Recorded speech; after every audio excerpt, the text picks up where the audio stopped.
नमः हरे हराय नमः। हरे कृष्णा। आज हम भगवत गीता अध्याय 16 श्लोक नंबर 1 सीखेंगे। चलिए शुरू करते हैं। श्री भगवान उवाच अभयं सत्व संशुद्धि ज्ञान योग व्यवस्थिति दानं दमश्च यज्ञश्च स्वाध्याय तप आर्जवम्। अब हम इसे धीरे धीरे बोलकर समझते हैं। श्री भगवान उवाच अभयम सत्व संशुद्धिर ज्ञान योग व्यवस्थिति दानम दमश्च यज्ञश्च स्वाध्यायस्तप आर्जवम्। अब हम इसे फिर से गाते हैं। श्री भगवान उवाच अभयम सत्व संशुद्धि ज्ञान योग व्यवस्थिति दानम दमश्च यज्ञश्च स्वाध्यायस्तप आर्जवम्। अब हम समझते हैं भगवान श्री कृष्ण इस श्लोक में हमें क्या बता रहे हैं। भगवान ने कहा, हे भरत पुत्र, निर्भयता, आत्मशुद्धि, आध्यात्मिक ज्ञान का अनुशीलन, दान, आत्म संयम, यज्ञ परायणता, वेद अध्ययन, तपस्या, सरलता। हरे कृष्णा। चलिए अब हम महाप्रेम प्रभु जी से इन सब गुणों के बारे में और अच्छे से समझते हैं। हरे कृष्णा जी। अध्याय 15 में इस संसार को एक पेड़ की तरह बताया गया जो कि उल्टा है। अब उस पेड़ के फलों के बारे में वहां पर वर्णन नहीं मिलता और यहाँ पर भगवान उसी बात को यहाँ पर बताते हैं कि दो तरह के फल प्राप्त हो सकते हैं। एक जो इस संसार के बंधनों से मुक्त कराए और दूसरा जो इस संसार में हमको और बांधे। और इस बात का ध्यान में रखते हुए भगवान श्री कृष्ण इस अध्याय में जो देवताओं के गुण है और जो असुरों के गुण है दोनों को बहुत अच्छे से बताते हैं। इससे हमें पता चलता है कि हमारा स्तर क्या है। कई लोग सोचते हैं अरे हम तो बहुत भक्ति करते हैं, तो आप चेक कीजिए क्या ये गुण हमारे अंदर है या नहीं। अगर हमारे अंदर ये गुण नहीं है तो मतलब भक्ति का अभी हम अच्छे तरीके से पालन नहीं कर पा रहे। क्योंकि भक्ति में जब हम आगे बढ़ते हैं तो हमारे चरित्र में बहुत अच्छा सा बदलाव आता है और बदलाव नहीं आ रहा इसका मतलब हम अच्छे से भक्ति नहीं कर रहे। कई लोग दिखावट की भक्ति करते हैं, पर हमें अगर अच्छे से भक्ति करेंगे तो ये सारे के सारे गुण हमारे अंदर प्रकट होने लगेंगे। क्यों? जहां पर भक्ति है वहां पर सारे के सारे सद्गुण प्रकट होने लगते हैं। क्योंकि भक्ति जो है शहद की तरह है, जहां पर शहद होगा सारी की सारी मधुमक्खियां ढूंढते हुए वहां पर आएगी। ऐसे ही जब हम लोग भक्ति करते हैं तो सारे के सारे देव तुल्य जो गुण है जिससे लोग देवता बनते हैं वो सारे के सारे सद्गुण हमारे अंदर स्वतः प्रकाशित होने लगते हैं। 9वें अध्याय में और 7वें अध्याय में भगवान ने असुरों के बारे में कुछ बात बताई थी। 7वें अध्याय के 15वें श्लोक में भगवान श्री कृष्ण बोलते हैं, न माम दुष्कृतिनो मूढ़ाः प्रपद्यन्ते नरा अधमाः मायया अपहृत ज्ञाना आसुरम भावम आश्रिताः। तो 7वें अध्याय में भगवान आसुर भाव के आश्रित व्यक्तियों के बारे में बताया, पर बहुत विस्तार से बता नहीं पाए। फिर अर्जुन ने बहुत सारे प्रश्न कर दिए तो वो टॉपिक रह गया। अब वह टॉपिक भगवान श्री कृष्ण स्वतः ही उठाते हैं। अर्जुन कोई प्रश्न नहीं कर रहा। भगवान श्री कृष्ण ने बोला था अच्छा असुर को लेके लोग भ्रमित हो जाते हैं, इसीलिए इस अध्याय में बहुत विस्तार से बताते हैं कि असुर कौन होते हैं। पर परिभाषा भगवान श्री कृष्ण ने 7वें अध्याय के 15वें श्लोक में दे दिया। क्या? जो भगवान श्री कृष्ण की शरण में नहीं जाते ऐसे लोग आसुर या असुर कहलाते हैं। तो हम अपने आसपास में लोग देख सकते हैं, तरह तरह के लोग हैं, तरह तरह की क्रियाओं में लगे हुए हैं। कोई बोलता है हम इनकी पूजा करेंगे, कोई बोलता है हम उनकी पूजा करेंगे, कोई बोलता है हम भगवान को नहीं मानते, कोई बोलता है भगवान कहाँ है, किसने देखा है। तो तरह तरह के लोग जो है, जो भगवान श्री कृष्ण का आश्रय नहीं लेते, वे सब के सब असुर कहलाते हैं। असुर क्यों कहलाते हैं? क्योंकि माया अपहृत ज्ञाना, माया के द्वारा वे भ्रमित है। माया के द्वारा भ्रमित होने की वजह से उनका जो ज्ञान है उनका हरण कर लिया गया है। माया जब उनके ज्ञान को हर लेती है तो वे मूढ़ कहलाते हैं और वे आसुर भावम आश्रिता कहलाते हैं। तो इस अध्याय में बहुत अच्छे से बताते हैं, और भी 9वें अध्याय में बहुत सारी बातें बताते हैं। वहां पर बोला गया 9वें अध्याय के 12वें श्लोक में, मोघ आशा मोघ कर्माणो मोघ ज्ञाना विचेतसः राक्षसीम आसुरीम चैव प्रकृतिम मोहिनीम श्रिताः। जो व्यर्थ के कार्य में लगे रहते हैं, मोघ ज्ञाना, ऐसा ज्ञान है जो व्यर्थ है। लोग तरह तरह का ज्ञान लेते हैं। नेशनल ज्योग्राफी चैनल में देखिए, डिस्कवरी में देखिए, लोग दिन रात कुछ न कुछ समझने का प्रयास करते हैं। तो पर जो ज्ञान हमें संसार से बाहर नहीं निकाल सकता, उसको बोला गया मोघ। मोघ मतलब होता है व्यर्थ का ज्ञान है। कई लोग पीएचडी कर देते हैं, डबल पीएचडी कर लिया है, पर ये ज्ञान उनको जीवन के बंधनों से मुक्त नहीं करा सकता, और इसीलिए ऐसे ज्ञान को मोघ ज्ञाना बोला गया है। और कौन इसके पीछे भागता है? राक्षसीम आसुरीम प्रकृतिम। जो असुर स्वभाव के लोग होते हैं उनको बहुत ज्ञान चाहिए, पर भगवान की भक्ति का ज्ञान को छोड़कर सब कुछ चाहिए। तो ऐसे लोग आसुर कहलाते हैं। और वहां पर फिर भगवान के भक्तों के बारे में बताया, पर गुणों के बारे में विस्तार से नहीं बताया। तो इस अध्याय में बहुत अच्छे से एक एक गुण हमें बताते हैं कि कौन सा गुण या तो दैवीय प्रकृति वाला है या असुर प्रकृति वाला है। तो ये बहुत अच्छे से आप समझिए, हर एक श्लोक के जो गुण बताए गए, आप देखिए कि आपका स्तर कितना है, कहां तक आपके अंदर ये गुण है, और आप निर्धारित कीजिए कि आप देवताओं के तुल्य हैं या असुर के तुल्य है। तो बहुत अच्छे से भगवान श्री कृष्ण पहला जो अद्भुत गुण बताते हैं वह बोला गया अभयम। इतने सारे लोग हैं, सबको किसी न किसी बात का डर है। कोई भविष्य की चिंताएं लेके बैठे हैं, कोई वर्तमान की चिंताएं लेके बैठे हैं, कोई खुद के शरीर की चिंता लेके बैठे हैं, कोई परिवार के स्वास्थ्य की चिंता लेके बैठे हैं। कई लोग तरह तरह की चिंता करते रहते हैं। कई लोग तो बिना किसी कारण की चिंता करते रहते हैं, अरे उसका क्या होगा, अड़ोस पड़ोस का क्या होगा। 100 तरह की चिंताओं से ग्रसित रहते हैं और बहुत डरते हैं। आजकल तो भक्त लोगों में देखते हैं, इतना डरपोक है, इतना डरते हैं, थोड़ा भी जीवन में दुख आ गया थर थर थर थर डरने लग जाते हैं, भगवान के ऊपर संदेह करने लग जाते हैं और सोचते हैं, अरे मैं इतने अच्छे से भक्ति करता हूं, मेरे जीवन में दुख क्यों आ गया। पर वो भूल जाते हैं भगवान हमारे परम हितैषी है।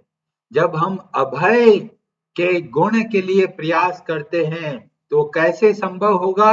जब हम देखते हैं भगवान श्री कृष्ण हमारे परम हितैषी है और उनके इच्छा के बिना हमारे जीवन में कुछ भी नहीं हो सकता। अगर हमारे जीवन में कुछ दुर्घटना हुई है या कुछ दुख आया है तो आप निश्चिंत रहिए, ये जो दुख है, ये जो दुर्घटना है, ये हमारे लिए बहुत आवश्यक है। भगवान श्री कृष्ण कभी भी किसी को भी अनावश्यक कष्ट नहीं देते। जैसे कोई डॉक्टर है, वो सर्जरी करता है तो वो मरीज के स्वास्थ्य के लिए कार्य कर रहा है। अगर कोई और देखेगा तो डर जाएगा, अरे इसका तो पेट काट रहे हैं, इसका तो हाथ काट रहे हैं, देखो कितना निर्दयी है डॉक्टर। पर डॉक्टर का भाव केवल एक है, किस तरह से ये बीमार व्यक्ति सही हो। अगर बीमारी थोड़ी सी है तो गोली देके सही कर सकते हैं, और बीमारी ज्यादा गंभीर है तो इंजेक्शन लगाना पड़ता है, और गंभीर है तो सर्जरी करनी पड़ती है। पर उद्देश्य क्या है? उद्देश्य केवल एक है कि किस तरह से बीमार व्यक्ति सही हो। ऐसे ही हम सबके जीवन में दुख आते हैं, अलग अलग क्षमता के अनुसार, अलग अलग डिग्री का दुख आता है। किन्हीं को थोड़ा सा दुख है, किन्हीं को बहुत दुख है, किन्हीं को अपना दुख बहुत बड़ा लगता है, बाकी सबको कहता है अरे जी सब मजे कर रहे हैं, बस हम ही जीवन में दुख पा रहे हैं। पर ऐसा कभी भी नहीं होता है। भगवान हमारे परम हितैषी है, और जब भगवान के आदेश के अनुसार हमारे जीवन में कुछ घटित होता है तो हमको भयभीत होने की कोई आवश्यकता नहीं है। हमको भगवान पर आश्रय रखना है। हर एक कार्य को भगवान के अंतर्गत देखना है, भगवान का हाथ उनमें देखना है। और जब भगवान का हाथ देखेंगे तो हम सबसे पहले अभय हो जाते हैं। क्यों? भगवान श्री कृष्ण बहुत दयालु है। हमारे जीवन में अगर कोई दुख आ रहा है तो इसके पीछे बहुत बड़ा उद्देश्य है, और इस बात को अच्छे से जब हम समझते हैं तो हमें कभी भी डर नहीं लगेगा। हमें पता है भविष्य में कुछ भी होने दो, हमारा कभी भी अहित नहीं है। राखे कृष्ण तो मारे कौन। जब भगवान श्री कृष्ण का अभय हाथ हमारे ऊपर है तो ब्रह्मांड की कौन सी ऐसी शक्ति है जो हमें नुकसान पहुंचा सकती है। कई लोग भूत प्रेत से डरते हैं, सोचते हैं कोई जादू टोना कर देगा, कोई टोटका कर देगा, कोई नींबू फेंक देगा, कोई मिर्ची फेंक देगा चौराहे पर, और पांव रख देंगे तो पता नहीं क्या तकलीफ हो जाएगी। अरे इतना डर डर के हमको नहीं रहना है। भगवत गीता हमको बहुत मजबूत बनाती है। भगवत गीता के सिद्धांत को समझिए। किसी भी परिस्थिति में कुछ भी हो जाए, कभी भी डरना नहीं है।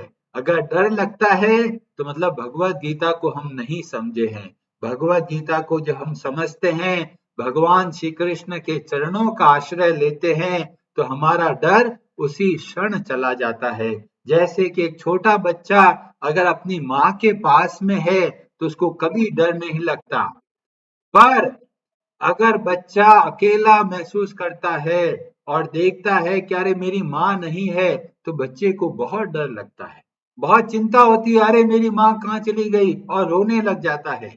और जैसे ही अपनी माँ को वापस देखता है, भले ही वो दूर है, पर जैसे ही वो माँ को देखता है, बच्चे का सारा डर चला जाता है। क्यों चला जाता है? कि उसको लगता है कोई है संभालने वाला।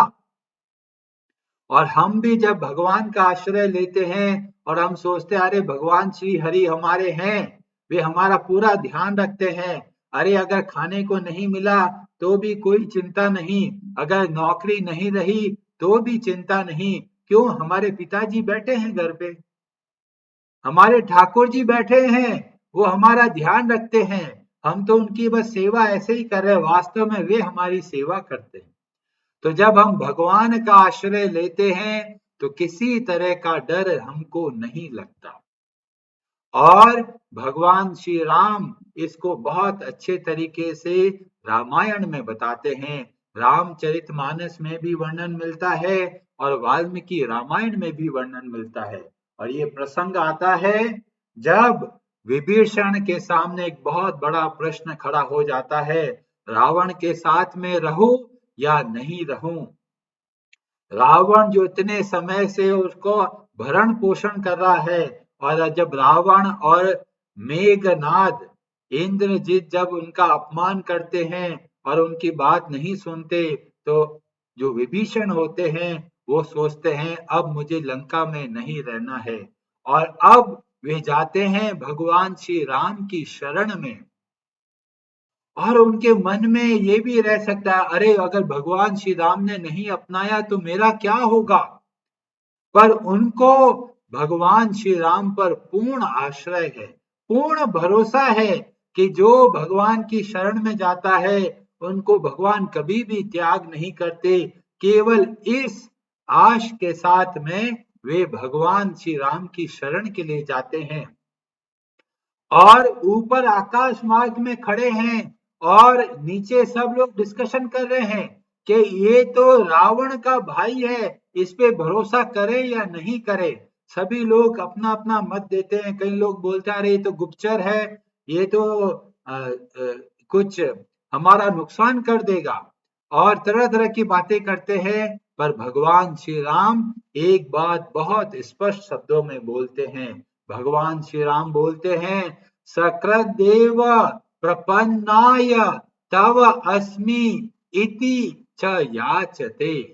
जो एक बार आके मेरी शरण में आता है और बोलता है, हे भगवान मैं आपका हूं, तव अस्मि मैं आपका हूं, च याचते इस तरह से प्रार्थना करता है, तो क्या करता हूं मैं। भगवान श्री राम बोलते हैं, अभयम सर्वभूतेभ्यो ददाम ये तत् व्रतम मम। मैं उसी क्षण उसको अभय प्रदान करता हूं। तो हम लोग ऐसे हैं, हम बार बार बोलते हैं, हे भगवान मैं आपकी शरण हूं। केवल इतना बोल दिया है तो उसके बाद में भय करने का मतलब है हमने भगवान की शरण नहीं गए।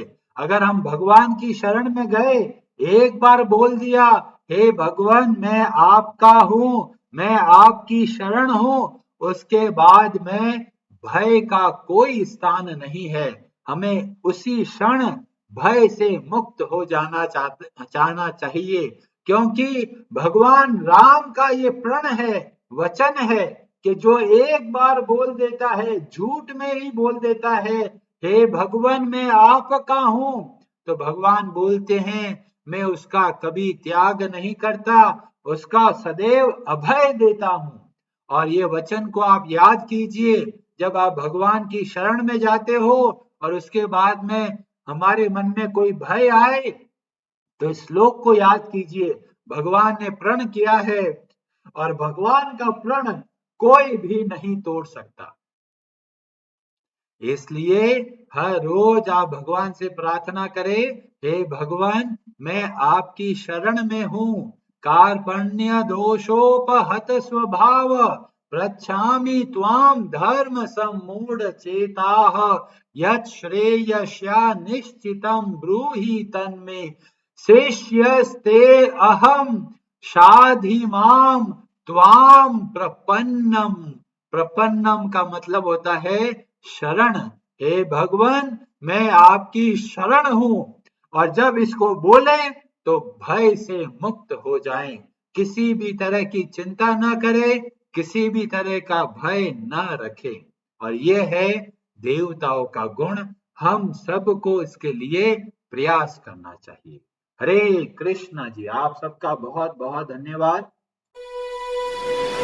हरे हराये नमः।